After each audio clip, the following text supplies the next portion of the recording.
Here we go. What is going on, Cover One crew? Welcome back to the show. Hope everybody's doing great out there. I'm fabulous. You thought we were done? We are just getting started, baby. It is Scouting Reports. This time we're talking Jalin Hyatt, man. Tennessee product now. New York football giant. And I mean, he got selected by those New York Giants.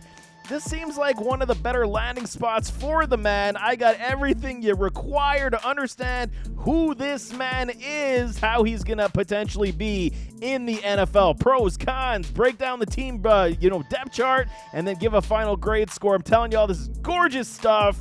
Before we get started, thank you to everybody, the new subscribers. Thank you so much. Keep it going, man. The train is just rolling. Hit that like button, hit that subscribe button for me, and let's waste no more time. Jalin Hyatt, New York Giant.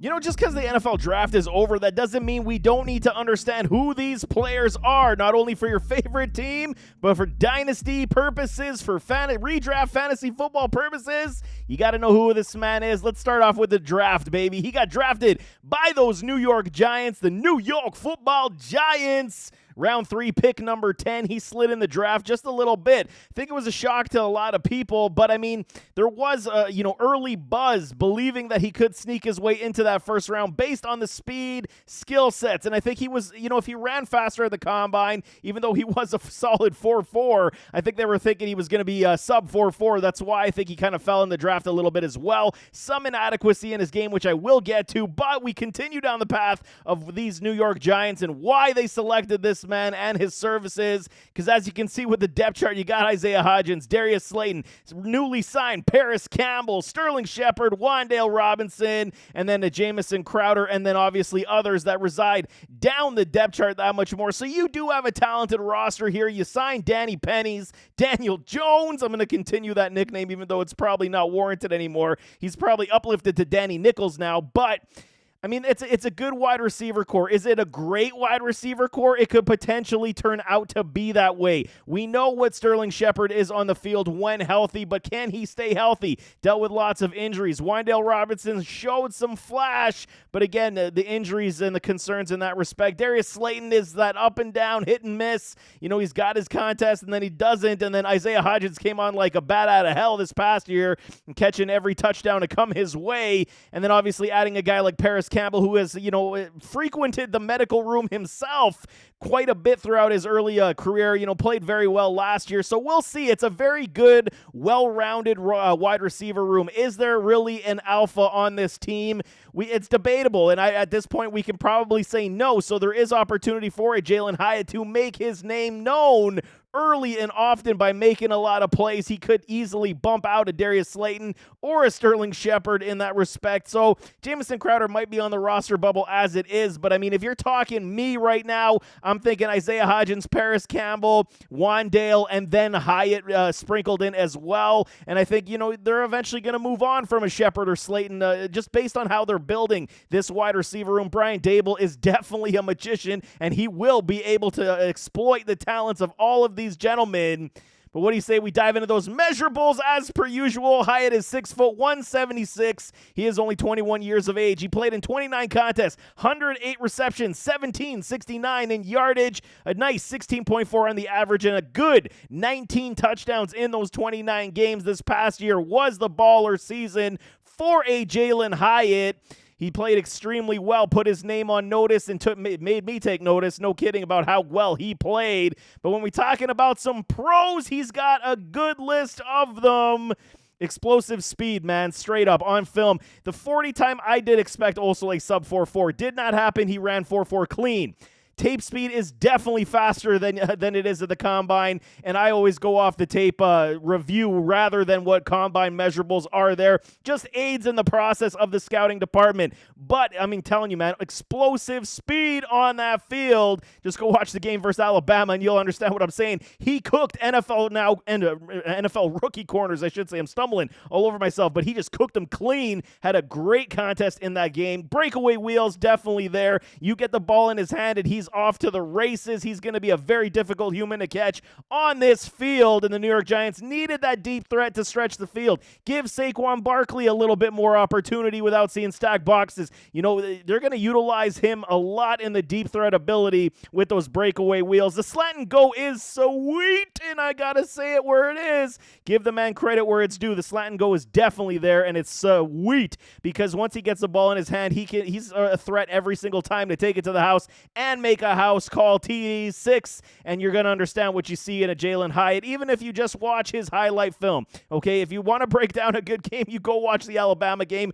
Through and through, he played extremely well, but the slant double move is also there. It is very, very, not polished, but it's very good, and we can put good check marks to that respect as well. Deep threat mismatch, without question. That speed is going to be utilized by this offense. Daniel Jones definitely has enough arm to get it down the field. Timing is going to be something I'm going to be watching a lot come training camp and preseason to see if Daniel Jones can hit him in stride without Hyatt having to pull up and wait for the ball. No kidding. Very good yak ability. Like I said, the slant goes. He's going to be off to the races, but we have seen opportunities where he has got the screens, he has got the hooks, he's able to make a man miss and then gain extra yards after the catch. So I do like that about his game as well, but when he's going full bore, I think that's when you have the best ability for the yak yards in a Jalin Hyatt. So, you got to understand what the player is, especially in year 1, year 2, as you continue to develop the man. You're going to understand how they utilize him in New York, and I think this is kind of why they drafted him. They needed that speedster on this field to, create that separation via the wheels, and then they're going to round out the rest of the offense that way, man. Speed creates separation. It's no kidding, man. Speed release off the line, even though he didn't see a lot of, press in his time with Tennessee.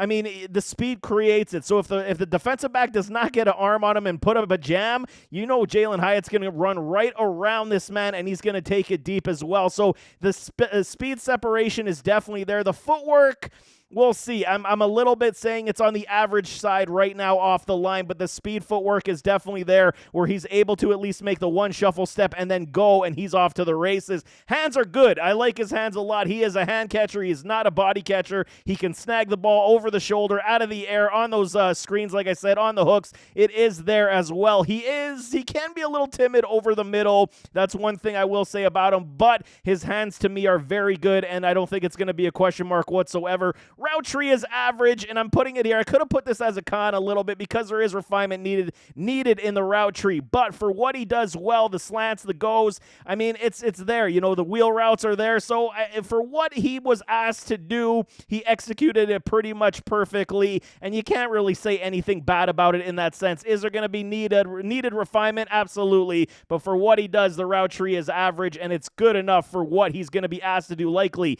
in the NFL. Strength is average as well. Even though he does have a leaner frame at 176, the strength is better than I had anticipated. And I mean, he's got a stiff arm as well. When he's running, he can put out that stiff arm and then still create more yards after the catch as well. He will be an easy tackle if lined up based on the body's frame, but I mean, it's not highly likely based on the routes that he's going to get that he's going to be caught from behind. So I mean, there are opportunities where I have seen him taken down rather easily, but his strength is not part of his game. He is speed, man. No kidding. Breakout season this past year in 2022, he had 67 receptions for 1267 and 15 receiving touchdowns. Just a beast, man. He was just automatic scoring touchdowns, making big-time plays for Tennessee with a Hendon Hooker. It was just absolutely gorgeous. But we do got some cons to discuss. Like I said, slender frame. He requires more muscle mass, and you got to believe a good 10 pounds would do this man a world of good. Will it inhibit his speed to go up to 185? I highly doubt it. And I think that, 185 will put him in a great opportunity where now you can utilize him versus press. You can utilize his route tree that much more. Get him more opportunities in the open field, but he's got to, work it out in the weight room, and it's NFL weight rooms, baby. He's going to be able to put on weight, no problem. Stop-start burst was not as good as I had anticipated either, okay? And when you watch him live in game, you're like, yeah, he's got some wheels and he can do the do. but then when you start breaking it down via film study, you'd understand that it's a little slower. It's almost like he hesitates to he wants to make a move before he's accelerating, and that's fine. He's trying to make things happen, but it wasn't as pure burst as I had anticipated when he does stop and then he tries to kick up again. Not off the line. The off the line release is different than, when he catches the ball in the open field, tries to make a turn and then burst off. It is a little bit, not as good as I wanted it to be, but it's still not a huge concern, just something I had to take note of. Press could be a big problem in the NFL early on until he does develop his upper body that much more. But can they jam him? That's going to be the question mark. This might be a moot point right off the bat, because if he gets a free release in the slot, if he gets a free release on the outside based on the speed, and he's able to get around the defensive back, that's going to be the question. Can they jam him? If not, he's going to be off to the races. So it is going to be an issue, I think. Press could likely be an issue versus stronger, more stout corner. Like you're talking to Sauce Gardner versus Jalin Hyatt. That's going to be a very interesting battle if we ever do get to see that. But that's the type of situation I'm talking about when we come to Press. He could be owned by stronger corners. It comes with the jam as well. He could be pushed off his routes based on that as well. So he's going to have to understand body leverage that much more in the pros. And I do believe in his game. I do believe that he's going to be able to round it out. It's not a glaring concern because it's not necessarily part of his whole repertoire in his game. Speed, baby, speed. It kills, and that's why they're drafting him here. So, again, we do have some nuances we got to discuss when it comes to refinement, but I don't think it's going to preclude him from being a quality wide receiver in the NFL. Like I said, full route tree can use some refinement, but again, it depends on how these New York Giants plan to utilize Hyatt in the NFL. And early on, I do believe he's just going to be that deep threat. He's going to be the slant guy, and he's going to try to do, the damage with his yards after the catch once he does get those slants. But deep threat appeal is the one thing that was missing from this offense massively. And like I said, it's going to aid in a Saquon Barkley, especially to see no stack boxes. Because if you don't have a safety deep on Hyatt, man, he's going to make you pay 9 times out of 10.